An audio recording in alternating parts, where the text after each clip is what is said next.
आज हम आपको बताने जा रहे हैं ब्रह्मा जी की पूजा क्यों नहीं होती है।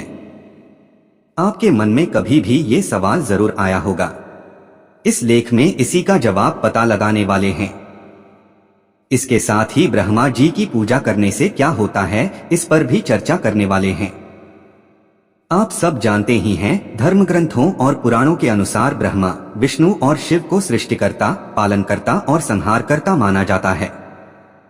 जब ब्रह्मा देव को सृष्टि के रचने वाला माना गया है, तो फिर ऐसा क्या और क्यों हुआ कि केवल शिव और विष्णु के तो दुनिया में खूब सारे मंदिर निर्माण किए गए हैं और लोग अपने घर में भी इनकी पूजा करते हैं, परंतु ब्रह्मा जी का क्यों एकमात्र मंदिर है जिसके अलावा ब्रह्मा जी का कोई मंदिर नहीं है। ब्रह्मा की पूजा भी नहीं की जाती। ब्रह्मा देव वेदों के भी देवता माने जाते हैं। उन्होंने ही लोक को 4 वेदों का ज्ञान प्रदान किया है। शास्त्र अनुसार उनकी शारीरिक संरचना को भी बेहद अलग दर्शाया गया है। उनके 4 मुख और 4 हाथ हैं और चारों हाथों में एक एक वेद है। हमारे जैसे संस्कृति में जहां हम सामान्य पत्थर से लेकर औजारों, पेड़ पौधों और जानवरों तक की पूजा करते हैं, वहां पर ब्रह्मा जी की पूजा क्यों नहीं होती है? क्या ब्रह्मा जी की पूजा करना वर्जित माना गया है? ब्रह्मा जी की पूजा करने से क्या होता है? आइए आपकी जिज्ञासा को शांत करने की चेष्टा करते हैं। ब्रह्मा जी की पूजा क्यों नहीं होती है, इसके पीछे कई अलग अलग मान्यताएं और धारणाएं बनी हुई है। इसमें विद्वानों का अलग अलग मत पाया गया है। ऐसे ही अलग अलग धारणाओं और विचारों पर आधारित कई प्रकार के कथाएं प्रचलित है। तो इस लेख में हम सबसे अधिक प्रचलित मान्यता पर आधारित पौराणिक कथा से शुरू करते हैं। पहला मत, ब्रह्मा जी द्वारा यज्ञ। पुराणों के अनुसार एक बार धरती की कल्याण करने के लिए ब्रह्मा देव के मन में यज्ञ करने का विचार उत्पन्न हुआ। तब ब्रह्मा देव अपने हाथ में कमल का पुष्प धारण करते हुए अपने वाहन हंस पर सवार होकर यज्ञ करने के लिए उपयुक्त स्थान की तलाश करने लगे।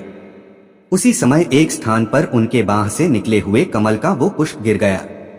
धरती पर पुष्प के गिरते ही उस स्थान पर एक झरना बन गया और उसी झरने से 3 सरोवर उत्पन्न हुए। वो 3 सरोवर जिन जगहों पर बने उन्हें हम ब्रह्मा पुष्कर, विष्णु पुष्कर और शिव पुष्कर के नाम से जानते हैं। यह सब देखने के बाद ब्रह्मा जी ने इसी स्थान पर यज्ञ करने का निर्णय लिया।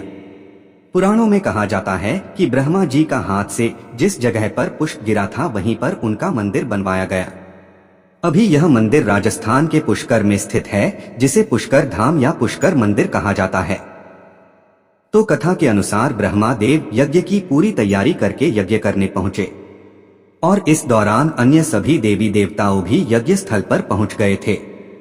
यज्ञ में देवी सावित्री से हुई देरी, पर यज्ञ को उचित तवर पर संपन्न करने के लिए ब्रह्मा जी के साथ उनकी पत्नी का उपस्थित होना अनिवार्य था, परंतु उस समय किसी कारण से भगवान ब्रह्मा की पत्नी सावित्री वहां उपस्थित नहीं थी।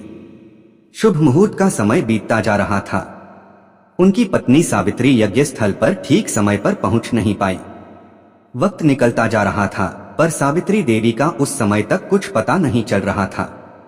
ज्यादा देर तक इंतजार करने का समय भी नहीं था। यज्ञ को अगर समय पर संपन्न नहीं किया जाता तो इसका लाभ भी नहीं मिल पाता, क्योंकि सनातन धर्म अनुसार अगर अर्धांगिनी शामिल ना हो तो शादीशुदा व्यक्ति का यज्ञ पूर्ण नहीं माना जाता।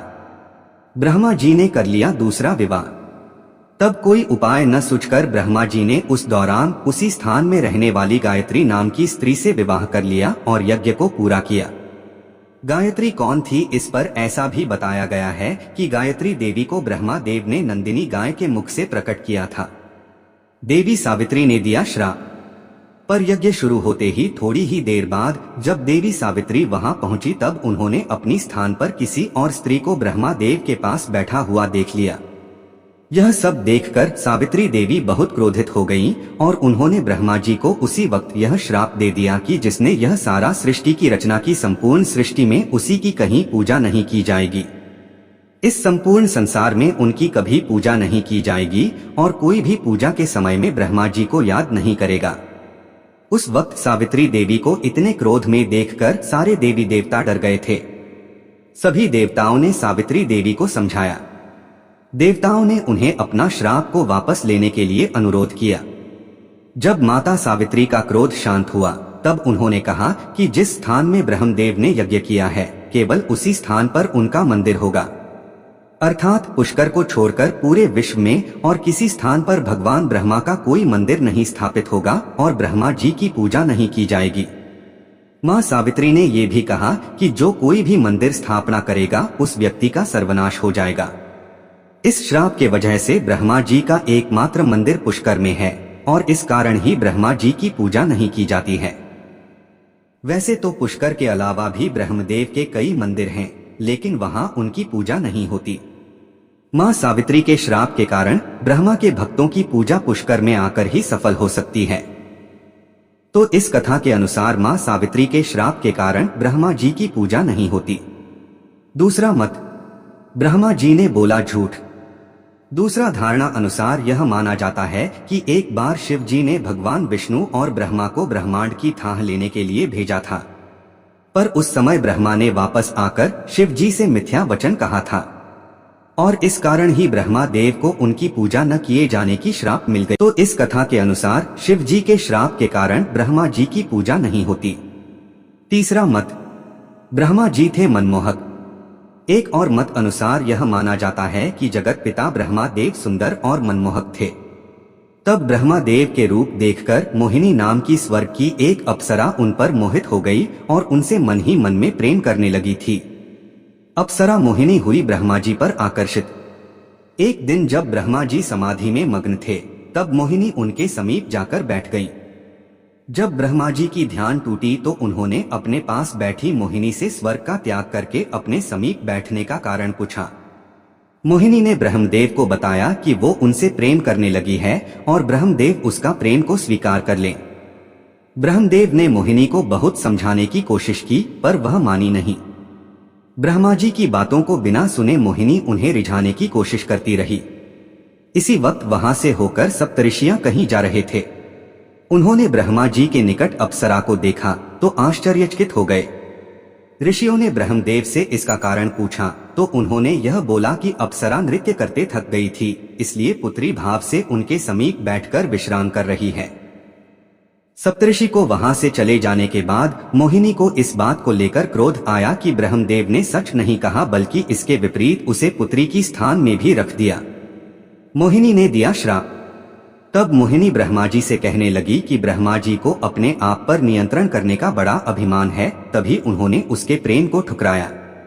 तब उसने श्राप देते हुए बोली कि यदि वो ब्रह्मा जी को सच्चे मन से प्रेम करती है तो उनका यह घमंड चूर हो जाएगा और उनके सारे गुणों के बावजूद भी उनकी कहीं पूजा नहीं की जाएगी। तो इस कथा के अनुसार अप्सरा मोहिनी के श्राप के कारण ब्रह्मा जी की पूजा नहीं होती। चौथा मत, ब्रह्मा जी ने अपने पुत्री से किया विवाह। कहीं पर यह भी बताया गया है कि सरस्वती पुराण के अनुसार ब्रह्मा ने सरस्वती को उत्पन्न किया जो मेधावी और बेहद खूबसूरत थीं। ब्रह्मा अपने ही इस रचना के प्रति मोहित हो गए। जब सरस्वती को पिता के मनोभाव का आभास हुआ तो आकाश में जाकर छिप गईं। फिर भी ब्रह्मा ने अपने 5वें सिर के माध्यम से सरस्वती को खोज निकाला और सरस्वती से विवाह कर ली। ब्रह्मा जी को मिला दंड। अपने ही बेटी से विवाह करना एक नैतिक अपराध था, जिस कारण सभी देवताओं ने भगवान शिव को ब्रह्मा को दंडित करने की अनुरोध किया। तब शिव ने क्रोध में ब्रह्मा के 5वें सिर को काट दिया। ब्रह्मा की यह भूल और अपराध के कारण उनकी पूजा नहीं की जाती। तो इस कथा के अनुसार शिव जी द्वारा दी गई दंड के कारण ब्रह्मा जी की पूजा नहीं होती।